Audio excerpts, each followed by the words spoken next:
우리 설날 맞이해서 인사하도록 할까요? 새해 복 많이 받으십시오. 또 이렇게 인사하면 좋겠습니다. 2020년 하나님을 기대합시다.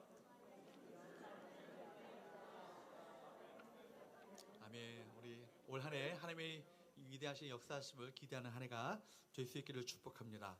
오늘 제목은요, 영광스러운 상 속에 풍성함이 보이는가라는 제목을 가지고 하나님의 말씀을 함께 나누기 원합니다.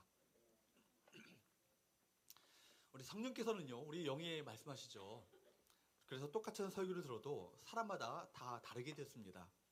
계속해서 성령의 가르침을 받는 사람, 성령을 통해 영이 열린 사람, 하나님의 그 영과의 교통을 통해서 말씀을 받는 사람은요, 말씀을 읽을 때나 말씀을 들을 때도 성령께서 다가오셔서 직접 그 심령 가운데 말씀하여 주십니다.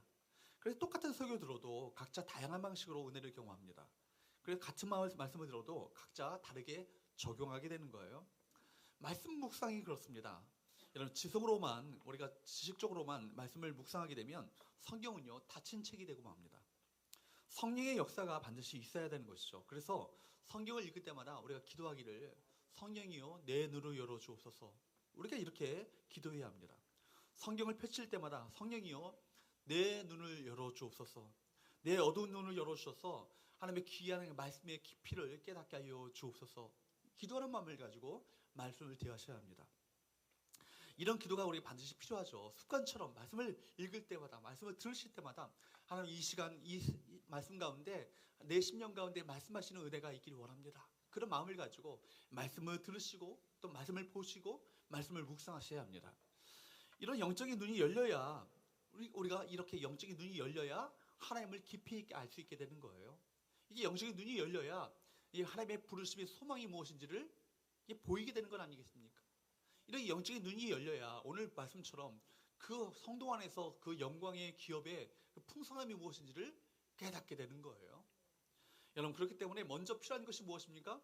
성령께서 우리 가운데 찾아오셔서 임재하셔야 합니다. 그리고 말씀하셔서 우리 영적인 눈이 가려졌던 영적인 눈이 열려지는 은혜가 우리 가운데 있어야 될 줄로 믿습니다. 그럴 때 하나님을 깊이 알게 되고 그 하나님의 부르심의 소망이 무엇인지를 또 보이게 되시고, 또한 하나님의 그 성도 안에서 그 기업의 영광스러운 기업의 풍성함이 무엇인지를 깨닫게 되시는 귀한 역사가 우리 가운데 나타나게 될 줄로 믿습니다.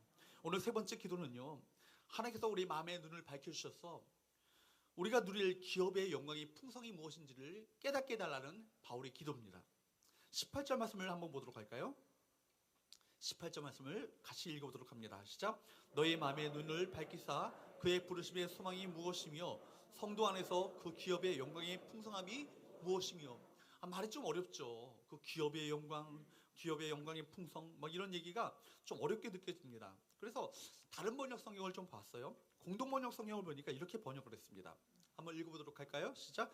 또 여러분의 마음의 눈을 밝혀주셔서 하나님의 백성이 된 여러분이 무엇을 바랄 것인지, 또 성도들과 함께 여러분이 물려받을 축복이 얼마나 놀랍고 큰 것인지를 알게 하여 주시기 바랍니다. 좀 이해가 되죠? 성도들과 함께 우리가 물려받게 될 축복이 어떤 것인지를, 얼마나 이것이 놀랍고 큰 것인지를 알게 해달라는 기도가 이런 기도겠구나. 더 정확히 우리 번역을 해보면 표준 세번역 성경을 좀 봤어요. 보니까 이게 좀 제일 우리 원문에 좀 가깝게 번역이 된 것 같아요. 한번 읽어보도록 합니다. 시작. 여러분의 마음의 눈을 밝혀주셔서 하나님의 부르심에 속한 소망이 무엇이며 성도들에게 베푸시는 하나님의 영광스러운 상속이 얼마나 풍성한지를 여러분이 알게 되기를 바랍니다. 좀 이해가 되시나요? 그러니까 여러분, 우리 성도들에게 베푸시는 하나님의 영광스러운 상속이 있다는 거예요. 그리고 그 영광스러운 상속이 얼마나 풍성한 건지를 우리 성도들로 하여금 알게 하여 주옵소서. 이것이 오늘 바울의 기도 제목인 것입니다. 그래서 오늘 말씀을 통해서 기업이란 말 대신에 저는 상속이란 말로 오늘 말씀을 한번 풀어나고자 합니다. 먼저 우리가 살펴볼 첫 번째 교훈은요, 한번 따라할까요? 신자에게는 하늘의 상속이 있다. 우리 모든 성도에게는 무엇이 있다고요? 하늘의 상속이 약속되어 있다라는 거예요. 믿으십니까? 믿으세요? 리디머 신학교의 그 목회 상담학 교수인 홀 출입은 현재를 이기는 능력, 영원이라는 그 책에서 그분이 뭐 제목에서 이미 결론이 나오죠. 현재를 이기는 능력, 영원. 그러니까 영혼의 관점을 갖게 되면 현재를 이기는 능력을 얻게 된다는 그런 결론이에요. 그러니까 이분의 책에서 이런 얘기를 해요. 영혼 망각증에 사로잡힌 사람들이 참 많다는 거예요. 영혼 망각증. 그러니까 무슨 얘기입니까? 일생일대의 위기 속에서 실망과 분노와 혼란과 슬픔에 사로잡힌 사람들에 대한 얘기를 쭉 이분이 얘기를 해요. 일자리를 잃고 삶을 포기했다는 남자를 남편을 죽이도록 밉다고 정말 죽이고 싶다는 어떤 그런 정도로 밉다라는 그 여자, 오로지 앞만 보고 달려갔다는 그 청년에 대해서 이야기를 쭉 이분이 풀어갑니다. 일생을요 상처와 분노 속에서 살았던 사람들의 이야기죠. 근데 그들의 일생의 위기 속에서 한 가지 공통적인 한 점을 이분이 얘기하고 있는데 뭐냐면 영혼 망각증에 사로잡혀 있다. 영혼에 대한 이 관점이 없으니까 일생을요 그렇게 분노와 상처와 어떤 그런 모든 실망감으로 일생을 그렇게 허비하고 만다는 것입니다. 그 중요한 무엇인가를 알지 못하거나 알아도 무엇인지 이것이 알아도 어느 순간 까마득하게 잊어버리고 살고 있기 때문에 일생을요 그렇게 허비하면서 살고 있다는 얘기예요. 인생에서 가장 중요한 그 무엇인가가 무엇인지를 알아야 된다는 얘기예요. 그건 무엇입니까? 영혼에 대한 관점이에요. 영혼이 있다. 그죠? 영혼이 있다. 그러니까 우리 뭐 현대인들을 가리켜서 이분이 얘기하기를 고질적인 영혼 망각증에 사로잡혀 있다고 얘기하고 있거든요. 솔직히 우리는요 내세를 믿는다고 큰 소리 치지만 실상은 인생이 전부인 것처럼 살아가는 분들이 참 많잖아요. 저도 그렇고 우리 모두가 그렇게 살아갈 때가 참 많이 있어요. 그러다 정신 차리면 영혼이 있지, 상급이 있지, 영광스러운 세계가 있지 하면서 정신 차리고 다시 또 사비의 길을 걸어가게 되는 거예요. 세상 사람들이나 천국을 믿는다고 말하는 우리들이나 별반 다른 삶을 살지 않는 이유가 무엇이겠습니까? 영혼 망각증이에요. 그죠? 우리 인생들은요 모두가 마음의 눈이 어두워져 있습니다. 모두가 다 죄와 탐심과 무지와 그 무지의 어떤 염려, 그런 걱정들로 인해서 영적인 근시가 되어버리고 말았어요. 당장 눈앞에 현실만 볼 뿐이지 멀리 있는 영광스러운 미래를 바라볼 수 있는 그 눈을 모두가 상실해버리고 한 거예요. 영혼을 보는 눈이 없습니다. 어두워지고 말았어요. 사랑하는 여러분, 여러분들은 바로 우리를 기다리고 있는 영원한 영광의 소중한 것들을 바라보고 계십니까? 아멘할 수 있기를 축복합니다. 여러분 믿으셔야 돼요. 바라보셔야 되는 거예요. 제가 전에 섬겼던 목사님을 통해서 들은 얘기예요. 이번에 실제적인 얘기거든요. 싫어합니다. 이 목사님이 우리 목사님 그 교회 담임 목사님 되기 전에 봉천동에서 몇 년 동안 목회를 하신 적이 있었어요. 근데 봉천 6동에 봉천동에서 어떤 노인 성도님이 판자촌에 살다가 이 판자촌이요 재개발된 거예요. 재개발되기 위해서 이분이 이 판자촌을 떠나야 되는 거예요. 근데 이분에게 그 세입자로 살았으니까 임대 아파트 입주권이 이분에게 나왔어요. 그런데 이분이 얘기가 뭐냐면 아파트를 입주하기를 거절하는 거예요. 내가 평생을 판자촌에 살았는데 아파트에 들어가면 왠지 모르게 다 불편할 것 같다라고 이 얘기를 하는 겁니다. 아파트 입주하기를 사양했다고 얘기하는 얘기를 듣고 목사님이 깜짝 놀란 거예요. 아니 왜 아파트를 안 들어가시려고 합니까? 물었더니 평생을 달동네 살았는데 아파트 들어가면 여러 가지로 내가 불편할 것 같다고. 난 판자촌이 여기가 편할 것 같다고. 그래서 옆에 있는 판자촌으로 이사 가겠다는 거예요. 목사님이 미치고 바짝 뛸 일 아니겠어요? 그러니까 이분을 막 몇 시간을 거쳐서 그냥 설득해가지고 성도님 아파트에 들어가면요 임대료도 굉장히 싸고 모든 것이 다 해주고 화장실도 멀리 그 공원에 가서 할 필요 없이 화장실도 바로 집 안에 있고 얼마나 좋은지 몰라요. 따뜻하고 겨울에는 따뜻하고 여름에는 다 모든 바란다 열어놓으면 시원하고 이런 얘기를 막 하면서 설득을 했는데 이분이 고집이 굉장히 세가지고요 안 넘어가시는 거예요. 설득 끝에 결국 아파트에 들어가기로 마음을 돌리셨어요. 지금이라도 성도님 정말 잘못하시고 있습니다. 지금이라도 빨리 다시 가서 아파트에 들어가겠다고 요청을 하십시오. 이렇게 말했어요. 다행히 그 요청을 받아들이시고 그 요청을 하게 되어서 요청이 바로 받아들여져서 이분이 우면산 밑에 있는 영구 임대 아파트로 이사하게 된 거예요. 얼마 후에 목사님이 이사 신방을 갔습니다. 갔더니 그분이 하시는 말씀이 목사님, 아파트가 이렇게 편리하고 좋은 줄 알았다면 내가 진작에 가겠다고 했을 텐데, 이걸 모르고 안 들어갔다 그러면 평생 후회할 뻔했습니다. 이런 얘기를 하게 된 거예요. 여러분, 아파트가 뭐 천국의 영광과 비교할 수는 없겠죠. 아파트가 좋은지 모르니까 편저촌에 살겠다고 고집 부리는 그 모습과 천국의 영광을 모르니까 이 땅이 좋은 것처럼 이 땅에 살겠다라고, 영원히 살겠다라고 고집 부리는 우리와 별반 차이가 없다는 얘기를 하고 있는 거예요. 우리가 천국의 영광을 경험하지 못했기 때문에 이 세상이 가장 좋은 곳으로 알고 삽니다. 여기서 영원히 살고자 발버둥 칩니다. 이것 떠나면요, 죽는 줄 아는 거예요. 그러나 천국을 잠시라도 경험하면 모두가 이 세상이 살만나지 않을 거예요. 아니, 단 5초라도 천국을 여러분들이 경험한다면 천국을 그토록 사모하는 마음이 여러분 마음 가운데 생기게 될 것입니다. 그렇다고 우리가 천국 갈 것이니까 빨리 죽자는 얘기는 아니에요. 영원이라는 이 안경, 영원이라는 이 관점을 가지고 세상을 바라보아야 세상을 올바르게 바라볼 수 있는 눈이 열린다는 얘기예요. 그래야 세상 가운데 세상의 헛된 영광에 흔들리지 않냐고, 세상의 유혹과 시험에 여러분 넘어지지 않는 정말 그 믿음을 가지고 이 세상을 승리하는 삶을 살게 된다는 얘기입니다. 그래서 바울은 얘기합니다. 빌립보서 1장 23절에 이렇게 말합니다. 읽어보도록 할까요? 시작.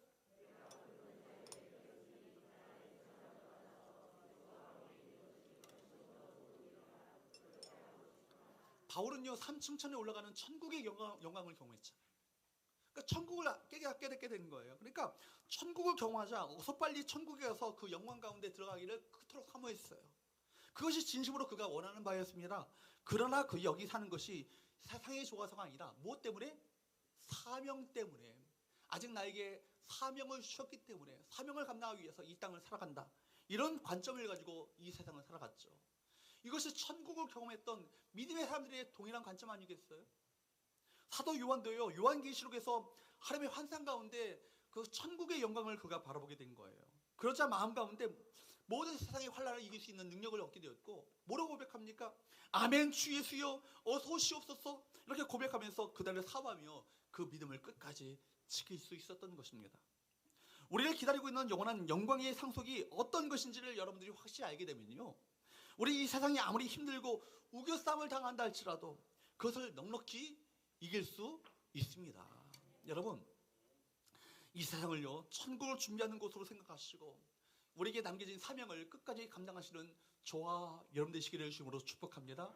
우리가 이 땅 가운데 왜 살고 있는 거예요? 아직도 사명이 남아있기 때문에 생명이 거둬지지 않은 거예요. 그죠? 우리가 생명이 붙어있는 한 우리에게 주신 사명을 감당하시고 천국을 준비하는 아름다운 생애가 되셔서 주님 앞에 섰을 때 잘했다라고 충성 중이라고 주께로부터 칭찬과 영광을 얻게 되시는 저와 여러분 되시기를 주님으로 축복합니다. 두 번째 우리가 알기 원하는 것은요, 영광스러운 상속의 가치가 무엇인지를 알기를 원하는 거예요. 따라합시다. 영광스러운 상속의 가치, 이걸 아셔야 합니다. 바울은요, 지금 장차 받을 상속이 어떤 것인가에 대해서 고린도후서 4장 17절에서 말씀하고 있습니다. 한번 읽어보도록 할까요? 시작.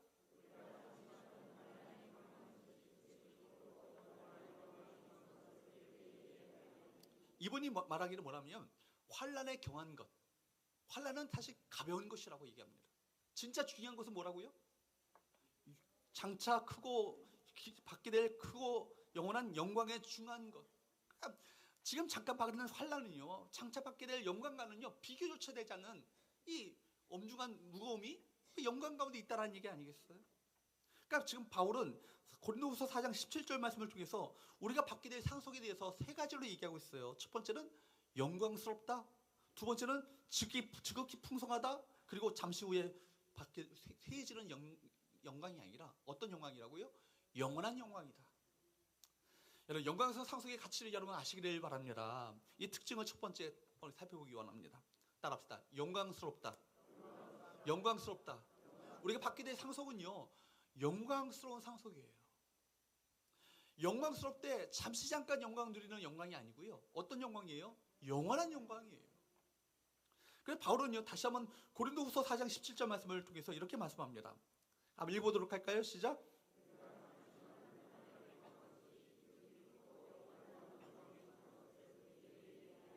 우리가 받게 될 상속, 우리가 받게 될 기업에 대해서 이야기할 때 뭐라고 하냐면 지극히 크고 영원한 영광에 중한 것이라. 지극히 크고 영광스럽대. 이것은 영원히 영광스러운 것이다. 이렇게 얘기합니다. 베드로 사도는요, 또 우리가 받을 상속, 이 유업에 대해서, 기업에 대해서 이렇게 얘기합니다. 베드로전서 1장 4절 말씀을 보도록 할까요?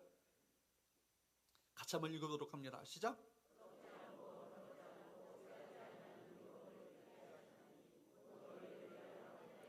우리를 위해서 하늘에 간직하신 기업이 있대요. 우리를 위해서 하늘에 간직하신 상속이 있다라는 거예요. 그 유업이 뭐예요? 어떻다고요? 썩지 않고 또 더럽지 않고 뭐예요? 쇠하지 아니한다고요. 여러분 보십시오. 이 세상의 그 어떤 영광은요, 어떤 영광이라도 다 대보십시오. 그것은요 다 썩어질 영광이에요. 마침내 더럽혀질 영광이라고요. 마침내 쇠해져 버릴 영광이라고요. 반면에 저 하늘의 영광은 무엇입니까? 썩지 않고 더럽지 않고 쇠하지 아니하는 영광이라고요. 지금 이것을 지금 세상의 영광과 비교하고 있는 거예요. 세상 나라의 영광을 한번 생각해 보세요. 한번 김일성을 한번 생각해 보십시다. 여러분 김일성, 그 살아있을 때 온갖 부귀영화를 다 누렸잖아요. 지금 북한에요, 김일성과 김정일 부자의 그 동상만 해도요 12,000개에서 3만 개 이르는 동상들이 있어요. 엄청난 동상들이 있습니다. 어떤 동상은요 황금으로 만든 동상이에요. 사람들이 그 동상 앞에 꽃다발을 바치고 결혼식 하면요 그 앞에 가서 그 부부가요 감사로 경배합니다. 그러나 여러분 보십시오. 저는 곧 얼마 있으면요, 얼마 세월이 지나면 그 동상은 짓밟혀지고 끼워지고 쇠사슬에 묶여 놀림을 당하는, 누구로부터 망치로 깨어짐을 당할 동상 아니겠습니까? 모든 세상 나라의 임금들이 다 그랬어요. 그때는요 부귀영화를 누리죠. 찬란한 영광을 누리죠. 정권이 바뀌고 세상의 왕국이 뒤집혀지고 모두 바뀌어지는 순간 그 영광은요 다 지나가는 영광이 되고 마는 거예요. 꽃의 영광을 한번 생각해 보십시오. 꽃이 얼마나 아름답습니까?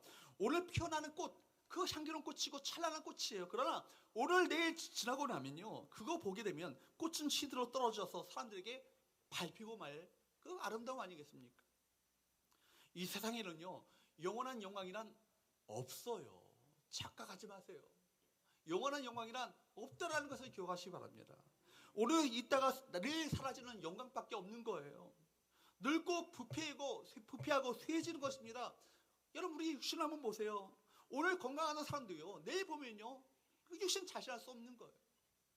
제가 전에 20년 전에 섬겼던 그 집사님이 계셔요. 저희 교구였기 때문에 그 집사님하고 참 친하게 지냈어요. 근데 집사님한테 인사할 때마다 집사님 운동을 많이 하시거든요. 58세가 됐는데 바디빌더처럼 그렇게 뭐 피트니스 클럽에서 열심히 막 해가지고 막 뒤에 보면 청년이에요. 58세인데 얼굴만 그렇지 뒤에 보면요 몸은 완전히 청년 중에서도 아직 건장한 청년이에요. 그럴 정도로 몸이 좋아요. 제가 집사님 만날 때마다 집사님 건강하시죠? 건강에 워낙 건강에 온 관심을 쏠려 있는 분이니까 건강하시죠? 하면 이분이 뭐라기를 목사님 저 건강 빼고는요 믿을 게 없습니다. 말이 그렇죠. 약간 걸림돌이 있어서 건강 빼고는 믿을 게 없대. 이 정도로 건강에 자신하던 분이에요. 근데 이분이 뭔가 몸에 이상이 있어가지고 아산병원, 교회가 아산병원 앞에 있었거든요. 그 아산병원에 입원하게 되어서 검사를 받게 됐는데 췌장암 말기예요. 췌장암 말기. 그러니까 제가 그 교회가 바로 앞에 있으니까 거의 매일같이 신방하면서 집사님한테 얘기하는데 이분 집사님의 고백이 이거예요. 목사님 제가 건강을 자신하고 살았는데 건강 때문에 그렇게 교만하게 살았는데 건강도 하나님께서 훅 부르시니까 그냥 날아가 버리는 것을 이제야 깨닫게 되었다. 저 천국을 이제 소망하게 되었다. 이분이 얘기 고백이에요. 집사님 그 장례식 때 제가 많이 울었는데 16일 만에 돌아가셨어요. 16일 만에. 하루하루가 건강하게 돌아갔던 분이요. 하루하루가 그렇게 황달로 변하더라고요. 마침내 그렇게 돌아가셨는데 건강이요. 자신할 수 없는 거예요. 부시면요. 한번 부시면 다 날아가는 건 아니겠어요? 제가 어저께 그저께 우리 어머니 만나 뵙고 인사하는데 우리 어머니가 얘야 나 아프다. 몸이 아파. 86세시거든요. 엄마 다 아파. 엄마 그 나이 되면 다 아파. 우리 그 권사님도 다 아파. 그러겠어요. 그냥 86세인데 뭐 안 아프고 건강하시려고 생각하시는 게 그거 잘못된 거라고. 아픈 거 그냥 받아들이셔야 되는 거예요. 아프고 이제 곧 입었으면 천국 간다는 것을 받아들이셔야 여러분 마음 가운데 평강이지. 안 아프려고 바둥바둥 해봤자 그 나이 되면 다 아픈 거예요. 아픈 거예요. 여러분 건강도요. 여러분 우리가 자신하고 있었던 모든 이 세상 것들은요 다 지나가는 거예요. 다 지나가는 거예요. 외모도요 다 잘 지나가는 거예요. 젊을 때 외모지. 제가 전에 얘기했죠. 대신방 갔는데 안방으로 그 권사님 안 냈는데 영화배우 같은 여자분이 한 계신 거예요. 목사님 내가 젊었을 때 이랬어. 자랑을 하는데 지금은 똑같거든요. 다 권사님들하고. 외모의 평준화, 지식의 평준화 다 8, 90대면 이제 다 그렇게 되는 거예요. 여러분 우리가 아무리 과장하고 가꾸어도요 우리 몸은요 어느새 늙고 썩어질 것입니다. 평준화되는 거예요. 그래서 이사야 46장 6절에 우리에게 말씀하신 것이 이거 진리 아니겠어요? 이 말씀이에요. 하나님께서 말씀하십니다. 뭐라고 말씀하세요? 한번 읽어보도록 합니다. 시작.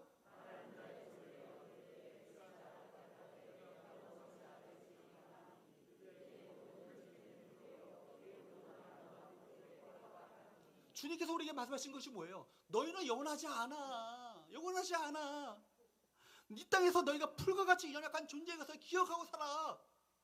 영원한 영광의 나라를 위해서 살아야 된다. 이 얘기를 우리에게 말씀하고 계시는 거예요.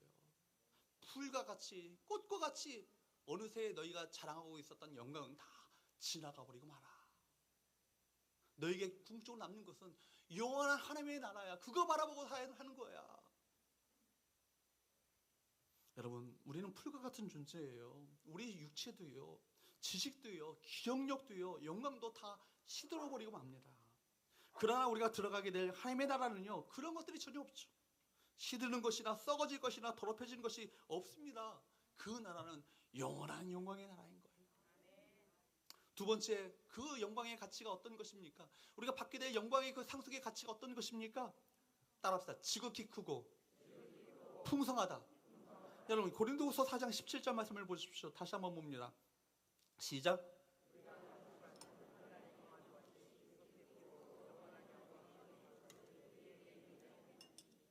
우리 여러분 보십시오. 지극히 크고 영원한 영광에 중요한 것이라고요.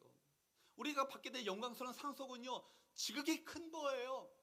믿으십니까? 에베소서 1장 18절에도 뭐라고 말합니까? 한번 읽어보도록 할까요? 시작.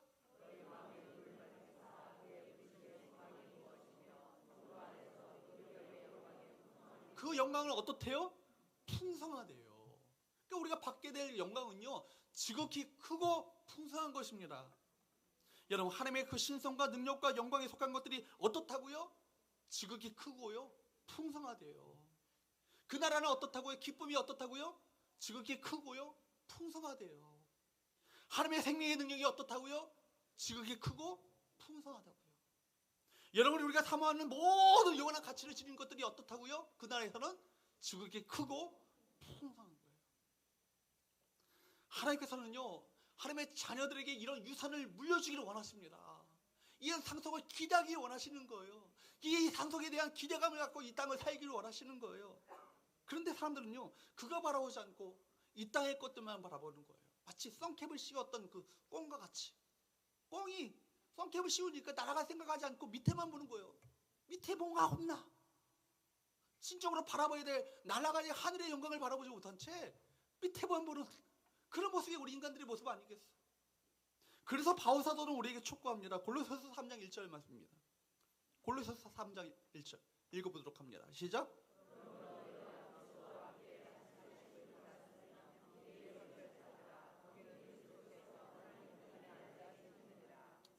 여러분이 질문하겠습니다. 여러분 우리가 그리스도와 함께 다시 살리셨음을 믿으십니까? 믿으십니까? 그렇다면 어떻게 하셔야 돼요? 위의 것을 찾으셔야 돼요. 한 번 찾고 마는 얘기가 아니라 지속적으로 찾으라는 얘기예요. 이거는요. 이 용법 자체가 지속적으로 계속적으로 추구하라는 얘기입니다. 위의 것을 지속적으로 바라보라는 얘기예요. 영원한 것, 영광스러운 것, 진정한 가치를 지닌 것, 그것을 추구하며 살라. 이것이 오늘 바울의 말씀 아니겠어요? 너희가 정말 그리스도와 함께 다시 살리심을 믿는다면, 하나님의 자녀가 되었다면, 이제는 하나님의 그 백성이 되었다면, 성도가 되었다면, 성도에게 예비하신 하늘의 것, 하나님의 하늘의 영광의 것, 상속을 바라보며 왜 살지 않니? 그런 얘기 아니겠어요? 여러분들은 하루에 얼마만큼 위의 것을 생각하며 사십니까? 하루에 얼마나 여러분 위의 것을 추구하고 계십니까? 한번 진지하게 한번 나 자신을 돌아보십시오. 내가 몇 번이나 하늘을 바라보며 생각하며 살고 있는가? 이거 잊어버리고 살고 계시면요, 아까 얘기한 것처럼 폴 트립이 얘기한 영혼에 대한 영혼 망각증을 걸려 살고 계시는 거예요. 지속적으로 추구하시는 저와 여러분 되시길 바랍니다. 이 땅이 아니라, 여기가 아니라 저기예요. 진정으로 바라볼 것은요, 여기가 아니라 저기예요. 세 번째, 그 가치는 어떤 것입니까? 따라합시다. 영원하다. 영원하다. 다시 한번 4장 17절 말씀을 다시 한번 봅니다. 시작.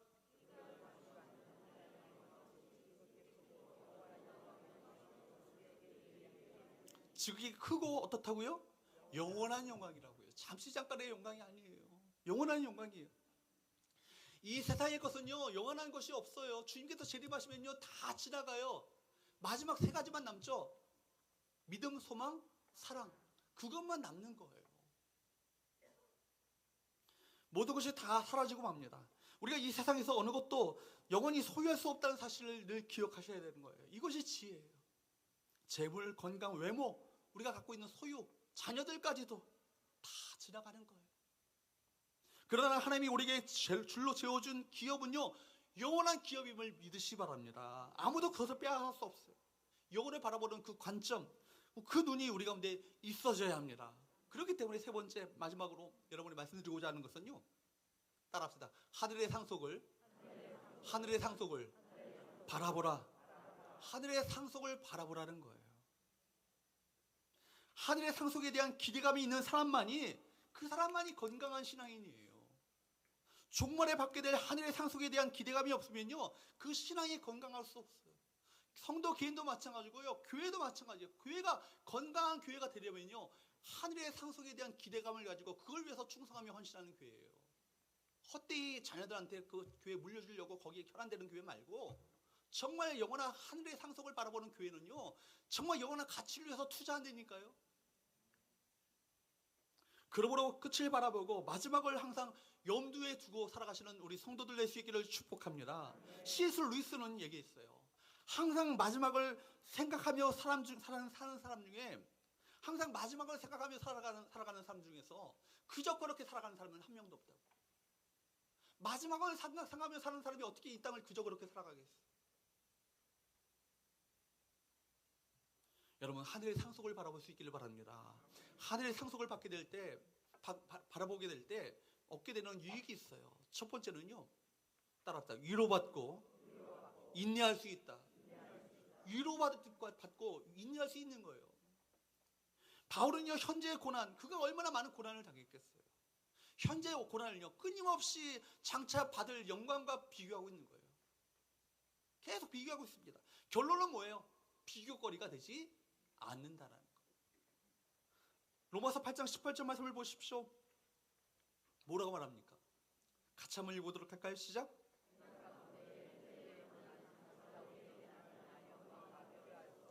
현재의 고난, 내가 지금 당하고 있는 이 고난, 또 로마 교회 성도들에게 보내는 로마 교회 성도들이 얼마나 많은 핍박과 환난 가운데 있었겠어요. 네로 황제의 핍박으로 말미암아 모든 재산을 빼앗기고 카타콤 속에, 토굴 속에 살아갈 수밖에 없는 그 성도들입니다. 그 성도들에게 편지를 보내면서 여러분 뭐라고 생각하겠어요? 너희들이 받고 있는 현재 고난은 장차 나타날 영광과 한번 비교해보라고. 결론이 뭐예요? 비교거리가 되지 않는 것을 이내 깨닫게 될 거라고. 이 얘기를 합니다. 여러분들이 삶이 고달프고 피곤할 때 어디서 위로를 얻으시겠어요? 슬픔에 엄습할 때, 피곤이 몰려올 때, 고난이 닥쳐올 때, 그리고 죽음의 그림자가 서서히 여러분 인생 가운데 들이오게 될 때, 어디서 여러분 힘과 용기를 얻고 두려움을 이겨낼 수 있겠습니까? 주님께서 저와 여러분을 위해서 준비해 놓으셨던 하늘의 기업을 적극적으로 바라보셔야 합니다. 하늘의 기업을, 이 상속을요, 적극적으로 묵상해 보셔야 되는 거예요. 여러분, 그럴 때 진정한 위로와 힘과 용기가 그로부터 나옵니다. 현재의 고난은 장차 내게 나타날 영광과 비교할 수 없는, 비교거리가 되지 않는 영광스러운 상속이 나를 위해 하늘에 간직되어 있다. 그렇기 때문에 히브리서 12장 2절에 우리 주님도 그분도 주님께서도 십자가를 인내할 수 있었던 원동력이 무엇인지를 히브리서 기자는 이야기하고 있어요. 히브리서 12장 2절 말씀을 볼까요? 같이 한번 읽어보도록 합니다. 시작.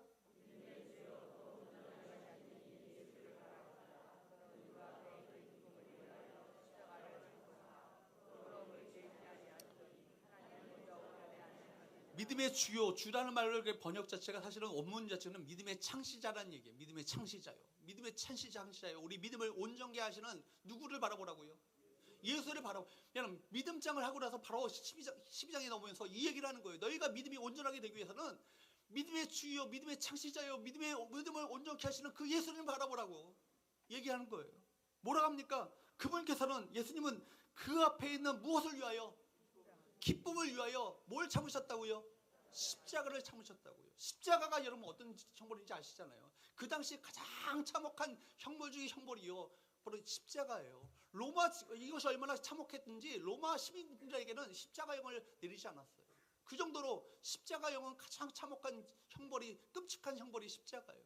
그 십자가를 참을 수 있었던 원동력이 뭐예요? 그 앞에 놓여져 약속되어 있던 그 기쁨이, 그걸 바라보는 눈이 누구에게 있었던 거예요? 우리 주님에게 있으셨던 거예요. 그렇기 때문에 그 기쁨을 위하여 십자가를 참으사 부끄러움을 개의치 아니하시더니, 얼마나 여러분 온 몸이 다 발가벗기는, 자신의 성기까지도 다 드러나게 되어지는 이 수치스러운 십자가 아니겠어요? 그것도 부끄럽지 않으셨다. 결국 그분은 어디 계셔요? 하나님의 보좌 우편에 계시는 거예요. 또 우리 또한 어딜 가요? 그분 곁으로 가는 거예요. 그렇기 때문에 다윗은요, 시편 16편 6절에서 이렇게 고백합니다. 다윗이 얼마나 수많은 위기가 있었고 고난이 있었고 역경이 있었고 사울의 왕에게 생명 위협을 당하는 수많은 어떤 밑바닥의 인생을 살았습니까? 근데 그 한복판에서 이렇게 고백합니다. 시편 16편 6절 말씀을 보십시오. 읽어보도록 할까요? 시작.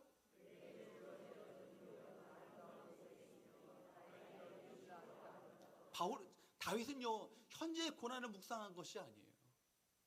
여러분, 장차 자신이 받게 될 영광스러운 기업이 있다고, 상속이 있다고, 내게 약속된 구역이 있다고, 그렇게 그가 그걸 바라봤던 것입니다.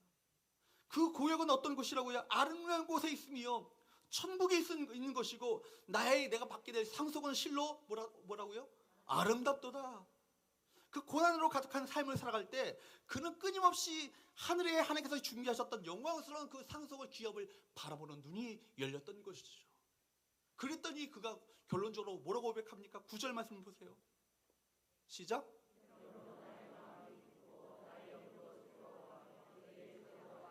기쁜 거예요. 눈꽃만큼도 없어요. 그가 즐거워할 이유 아무것도 없다고요.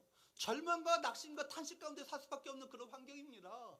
그럼에도 불구하고 그것을 바라보게 되니까 나의 마음이 기쁘고 나의 영도 즐거워하며 내 육체도 영원히 살게 될 것이다. 부활신앙을 가지고 꿋꿋이 일어서는 거 아니겠어요? 두 번째 뭐예요? 우리 하늘의 상속을 바라보게 될 때 얻게 되는 유익이 무엇입니까? 따라합시다. 믿음의 헌신을 할 수 있다. 모세가요, 어떻게 애굽의 화려한 궁중 생활을요 마다하고 뛰쳐나가 정말 자기 백성들과 함께 고난당하는 삶을 선택할 수 있었을까요? 모세가 어떤 삶이었어요? 사실은 공주의 아들이었잖아요. 그 당시의 역사책을 보니까 그 바로의 그 공주는요, 무남 동녀예요. 무남 동녀라는 얘기는 뭐예요? 공주 아들이 이 파라오 왕위를 계승받게 될 거라는 거예요. 모세가요, 파라오가 될 수 있는 그 권한이 있었다고요. 그럼에도 불구하고 어떻게 애굽의 공주의 아들이라 칭함을 받는 것을 거부할 수 있었겠습니까? 그가 장차 받게 될 기업의 영광을 생각하기 때문입니다. 히브리서 11장 26절 말씀을 보십시오. 한번 읽어보도록 할까요? 시작.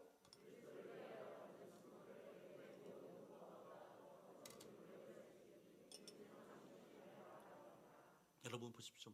그리스도를 위하여 받는 수모를요, 애굽의 모든 큰 보화보다 더 큰 재물로 여겨요. 여러분, 우리 무엇인가를 선택하려면요, 분별하는 것이 중요합니다. 어떤 것이 더 큰 것으로 여기는가, 그거에 따라서 우리가 올바른 것을 선택할 수 있지 않겠어요? 좋은 것을 분별하려면, 좋은 것을 선택하려면 분별력이 있어야 되는 거예요. 신앙생활을 하려면 마찬가지로 분별력이 있어야 됩니다. 영적인 분별력이 있어야 되는 거예요. 애굽에서 편하게 사는 것보다 하나님의 백성들과 함께 고난받는 것을요, 모세는 이것을 더 좋게 여겼다고요. 좋게 이거 분별했다고요. 그리고 그것을 선택했다고요. 보는 것이 비전이에요, 여러분. 보는 것이 환상이고요, 꿈입니다. 비전이 없으면요, 현실에서 누리는 특권, 기득권을요 포기하지 못합니다. 애굽의 왕실에서 누렸던 것을 어떻게 포기할 수 있겠어요? 그것보다 엄청난 것을 보면요, 포기할 수 있습니다. 그렇기 때문에 눈이 열려야 되는 거예요. 애굽의 왕실보다 더 엄청난 것을 그가 바라보는 눈이 있었기 때문에 그것을 선택하는 건 아니겠어요? 꿈에 있어야 되는 거예요. 환상을 볼 수 있어야 되는 거예요. 하나님 나라를 바라보는 사람은요, 현실의 즐거움을요, 유보할 수 있습니다. 어떤 일이 닥쳐도 낙심하지 않습니다. 왜요? 우리에게는 승리가 약속되어 있기 때문입니다. 그렇기 때문에 무엇을 바라보는가, 어떤 눈이 열렸는가, 이것이 중요한 거예요. 우리 성계, 우리 성도들 가운데 정말 영적인 눈이 열려짐으로 말미암아 더 좋은 것을 볼 수 있는 안목이 열려질 수 있기를 축복합니다. 그 하나님 나라의 그 비전과 환상 가운데 사로잡히는 성도들이 될 수 있기를 축복합니다. 세 번째, 하나님 나라의 그 상속을 바라볼 때 어떤 유익이 있는가? 따라합시다. 깨끗하게 살아갈 수 있다. 다시 한번요. 깨끗하게 살아갈 수 있다. 요한일서 3장 2절 3절 말씀입니다. 같이 읽어보도록 할까요? 시작.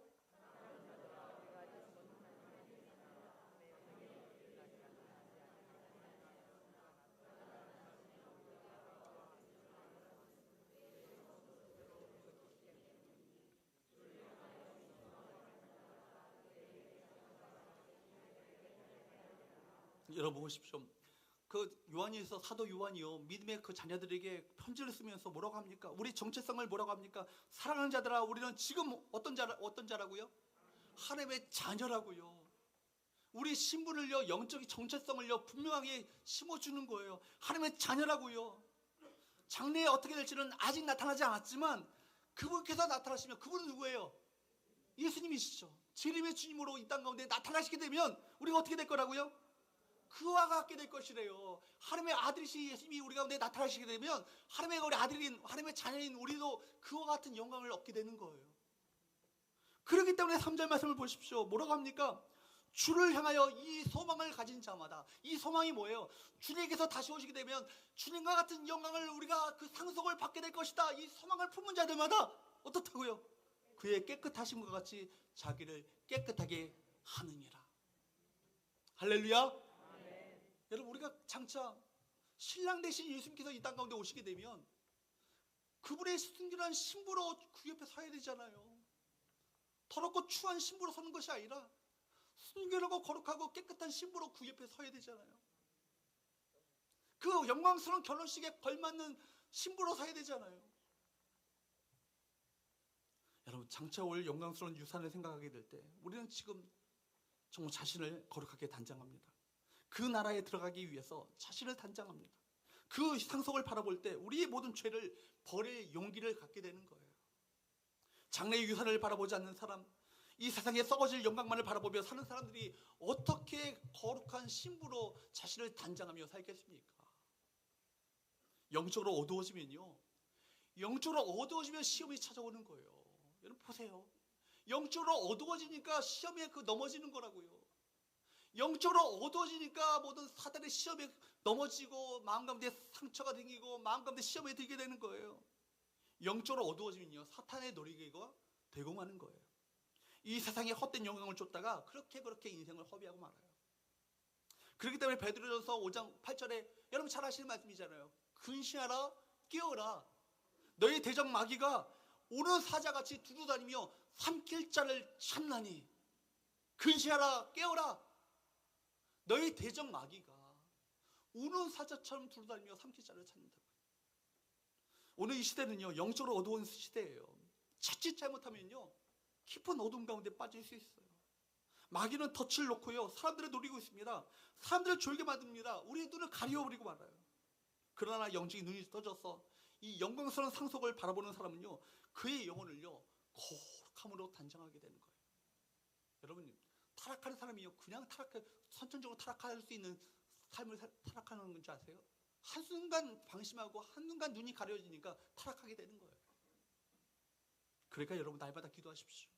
하나님, 성령께서 우리의 눈을 밝혀주셔서 이 영광스러운 상속의 그 풍성함이 어떤 것인지를 날마다 깨닫게 하여 주옵소서. 기도하시는 저와 여러분 되시기를 바랍니다. 주여, 나의 눈을 밝히사 하나님의 기업의 영광의 풍성함을 보게 하여 주시옵소서. 주여 나의 눈을 밝히사 하나님 나라의 영광스러운 그 상속이 어떤 것인지를 바라볼 수 있는 그 눈이 열리시게 하여 주옵소서. 신명기 3, 4장 7절 말씀에 보면 모세 인생의 마지막에 대해서 신명기는 이렇게 기록하고 있습니다. 신명기 3, 4장 7절 말씀을 볼까요? 시작.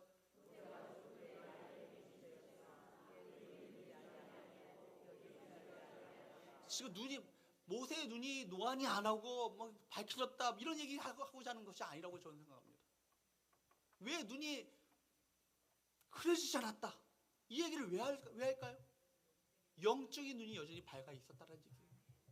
영적인 기력이 여전히 쇠하지 않았음을 말하고 있는 건 아니겠어요? 하나님께서는 그에게 밝은 눈을 주셨어요. 멀리 가나안의 기업을 사탄째 바라볼 수 있는 그 눈을 그에게 허락하셨습니다. 그렇기 때문에 마지막에 그가 죽을 때 누보산에 올라가잖아요. 누보산에 올라가서 장차 하나님께서 약속하셨던 영광스러운 그 기업이 어떤 것인지를 바라볼 수 있는 그 눈을 허락하심으로 말미암아 그 영광스러운 그 나라를, 그 가나안 땅을 바라봤을 때 그 마음이 어땠을까요?